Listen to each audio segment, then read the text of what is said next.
Hey there, you're watching Ash on Comics. My name is Ash, and there's a comic. I'm not sure if it's coming through, but I got my neighbors in a band, and they're jamming right now. So it could be coming across, or it might not be. But if it is, I figured it shouldn't be too loud, and it should some background music perhaps. We'll see how it goes. But on to the comic. Immortal Men number 5. This is a book that I've been really enjoying. It's my favorite of the New Age of Heroes. I'm really bummed because I found out after last issue it's being canceled at 6. So, yeah, that sucks. So here we have number 5, though. And if we recall what happened in the last issue, the Immortal Man himself, who creates the Immortal Men, was killed by his sister, the Infinite Woman. There's a group of 5 immortals. I think that they were the last 2, and now only the Infinite Woman is left. And before he died, he took Caden's hand, one of the main protagonist of the book here, and we know that he can sort of take anyone's knowledge and skill by touching them. So we think, oh, okay, he's touching the Immortal Man, he's like gonna download all of his thoughts and abilities or whatever. So let's see what's happened. We start off Midtown Manhattan. We got DIY a bear. I love these like fake versions of real companies that DC uses. So instead of Build a Bear, we got DIY a bear. So I didn't remember who this guy was at first, but this is the bodyguard that Caden had in the first issue or 2 that was supposed to watch over him. He's running around, and this is like an old safe house spot. And he's basically like, I don't got time to talk. Just tell your superiors, find out who we need to talk to get downstairs, the secret place. And she's like, oh, don't hurt me, blah, blah, blah. And he's explained to her that, I know this is a black site. And you're not faking it very well, blah, blah, blah, blah. And, it's interesting. Like, okay, what's going on? And then one of the bears comes to life and knocks him out. Lock the doors, we're bringing him in. So we fast forward over to the campus, which is an underground complex where the Immortal Man trained his Immortal Men to do good for the world. We see the deceased body of the Immortal Man. And I want to say at this point, the art in this book is pretty bad. It's almost like I was sitting here reading it the whole time and going, this is the same artist as previous issues, Tyler Kirkham. And he's not that bad. Why is this art? It's going to get progressively worse as we go on, you'll see. And it's almost like I feel he was probably drawing the book, and then he got the call, like, oh, we're getting canceled, da da da da, and he was just like, F it, and just, you'll see as the book goes on. I just wanted to kind of point that out here, because here's where you can start to see some really just scribble, like scratchy, sketchy art. And art is always part of the book. The reason I'm reading this book isn't for the art. I know a lot of people I have discussed with online, that naysayers, they tuned out. They're like, oh, Jim Lee only did issue 1. I tuned out. Screw that. And I'm like, really? You're only going to buy the book because Jim Lee drew it? It's like, if anyone thought Jim Lee was going to draw this whole series, they're kidding themselves. And you shouldn't have to have Jim Lee draw a book for it to be worth reading, right? If anything, a book should be worth reading before Jim Lee gets put on to draw it. So I'm totally okay with that. I think I come from an era where books had to earn their artists. So give me a good book, put a no-name artist, mediocre artist on it, and as the book proves itself, you start putting better and better artists on it, and you elevate up the ladder. That's kind of what they did with X-Men, and it worked for them. So anyways, they're talking about what are we going to do now. We got 24 hours to mourn the death. There's like a peace between this group and Infinite Woman's group. And it's Caden's kind of talking, and there's an internal monologue about how, like, that's actually the narrator's talking about how Caden had just wanted to be a hero, not under these circumstances. Oh yeah, look at this. This is awful. I mean, I was drawn better than this in high school. Wow. So we get this big full-page spread here, and we have Timber, aka Paul Bunyan, and this is the aftermath of the campus. We see all the dead bodies of all the other immortal men that were killed, because these are the last 4. And she's like, I refuse to leave, and like, we got to get out of here. She's like, I'm gonna stay. And she's digging a big mass grave with her axe, and so he's just chilling in the background saying, oh man, I feel out of the, I don't know these people, and this is awkward. And then he trips on something, and it opens up a door. What the? Hello, is someone in there? Welcome, Immortal Man. And he says, like, wait, no, I'm not the Immortal Man. He's dead. Systems damage. Cannot comprehend input. Activate emergency protocol. Emergency protocol activating. And so obviously that's kind of intriguing. Oh, okay, what's he triggering here? So now back to the DIY bear. These soldiers are fighting this guy, and he's like, look, I'm on your side. What are you guys doing? I need to talk to Amanda Waller. So apparently this site, I'm guessing now, is tied into Suicide Squad. And then he goes into this room, and there's this liquid metal floating. What is this? Access emergency protocol. System will activate via touch. Yeah, touch a big blob of floating metal. What could go wrong? Wait, no, I didn't. Get this thing the hell off me. Do not disrupt the process. Yes, disrupt it. I want to disrupt it. Cancel, delete. Oh god, it burns. And then we get another reference to Matrix in my mind. There was one earlier in a previous issue where he kind of like learns Kung Fu. This kind of reminds me of the scene where they like take Neo's mouth. Obviously it's a little different, but this gets this mask, this metal mask that goes over his face, which apparently he can talk through. And then all of a sudden he starts seeing, I guess, ghosts, spirits, entities. And these are the lives that I was able to gather through reading the book of all the previous immortal men that have lived. This mask is made partially of the blood of each of them. And because of his ability, I'm gathering he's able to sort of channel, because he has the knowledge of those he touches, he's able to challenge their knowledge and so forth. And he's kind of having like delusional an experience with them. And it's pretty cool. I'm sitting here going, oh, okay, that's interesting. And I didn't really understand that when I was reading it at this point. But later on, as they explain what he's doing, you can come back and say, oh, that makes sense now, why he's able to talk to them. So we get this other girl, Communion. She's dead.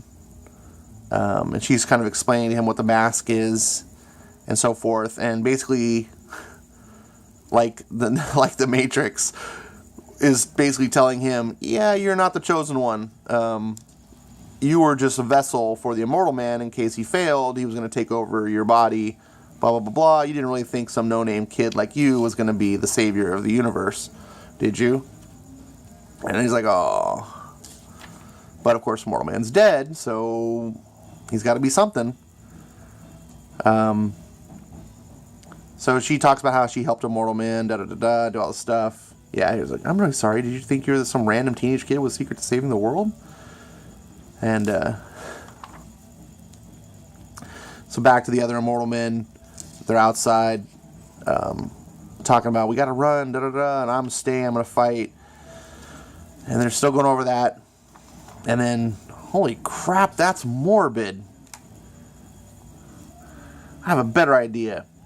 What if we take the fight to them? Look, I think you all got an idea what it was supposed to be, that I was supposed to be important, but I'm not. And one of your own is trapped up in the siege because of me.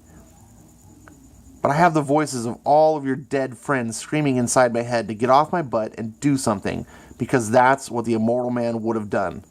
Is that the blood mask? I thought that was experiment had failed. Communion, she's the one of the voices in my head right now, Timber. Going head to head against the siege is madness. But the Immortal Men have always held a streak of madness in us. And so we fast forward over to the siege. The one that they're holding is Ghost Fist. Stupid name, cool looking costume. And he's trying to over and over, he's like breaking out, and they're talking about, you know what, this guy keeps breaking out, let's just end his misery and turn him into one of our bloodless soldiers. And then boom, the Immortal Men show up and it's like, yo, hey, we're gonna rescue you. And he's like, what the hell is a suicide? We're the Immortal Men, now get up and fight. Nice mask, kid, but it doesn't change the point. It certainly does not. We're ending that 24 hours early. Then good, let's get this over with. And there's Hunt, and this is, man, this is such bad. This art here is just like, this is like layouts. This isn't even like full pencils. It's just like scribble, let the inker do something with it. Like I said, I'm reading this and I'm like, this gotta be the penciler just tuning out, saying, well, this book's not going anywhere, so why? That's my theory.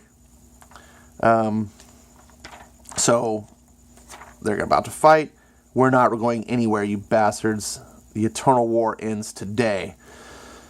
So, next issue is the grand finale, where we get to see the Immortal Men face off in one big final thing, and there's not going to be any story afterwards, which is a shame, because despite the bad art, which, in my mind, unless I hear otherwise, is explained off by the fact that the book's canceled, I think the art would have been better. I didn't have any complaints about this book. It was really enjoyable to read. I was enjoying the explanation of the mythos, seeing the plot unraveled. I feel like this book kind of opened up everything that has been set up so far to this point.